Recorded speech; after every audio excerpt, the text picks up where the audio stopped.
That last day of school was meant to be all fun. It was meant to be all about our last day of term and enjoying it. I remember about 12 o'clock being called out by the teachers because my dad had to take me to the hospital. And it's probably the last time I saw my mum was about 2 o'clock in the afternoon. I lost my dad 15 years ago to bowel cancer. My father jumped on his moped with the intention of going off to see my mum, who he was courting at the time, and he was hit by a drunk driver. He suffered massive brain damage at that time. I can always remember coming home from school, walking, and I saw the faces of all of my family, as in aunts and uncles, at the window of the house, and I knew straight away what had happened. If that wasn't really enough, he was hit with bowel cancer. She phoned me to tell me that my aunt had found a mole on her calf.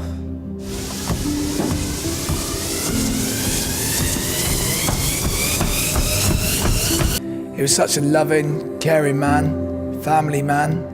He was the rock of the family. He was a big bloke.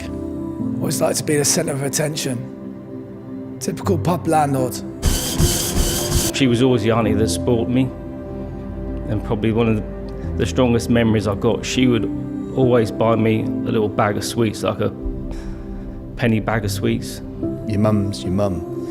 You never get another one. I'd come home from work and my wife would say to me, Auntie Pauline's been round, your bag of sweets are there. And I was a little boy again, sort of looking through this little treasure trove of sweets. I knew my father as a father. What I didn't get to know him as was a friend. Me and my brother, I guess we didn't kind of get any of it. We just knew that we were two young boys without a mum that could make us tea, come to our school plays and watch me play football and watch me run. The last thing I said to my dad was, stay strong. My last words to my father were really simple. It was just, goodbye, Dad.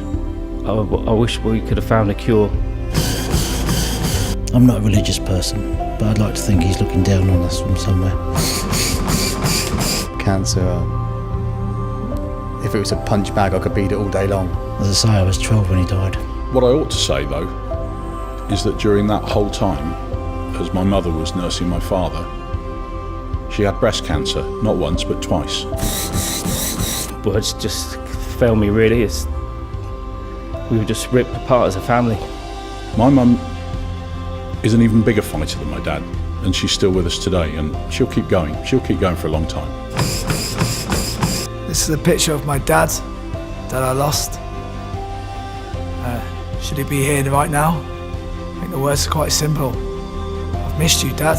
If she came back today, I just thank her for all the happy times that we shared, and I cheekily ask her where my bag of sweets were for my birthday. If he was back here now, I'd say, do you want a pint? This is a picture of my dad on their 50th wedding anniversary. And if he was here right now, I'd just say thanks to him. Thanks for all the memories. Thanks for being my dad. This is my mum. If she was here today, I'd tell her I love her and give us a hug and let's go and play in the park.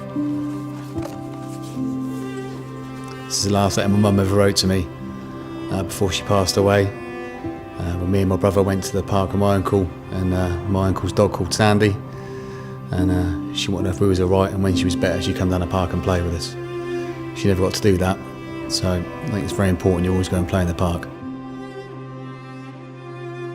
Sign up now and do your bit to fight cancer. Come and run with us. Boys Beating Cancer in aid of Cancer Research UK. Sunday, the 23rd of July 2017 at Newbury Showground. For more information about this event and Boys Beating Cancer, visit boysbeatingcancer.org.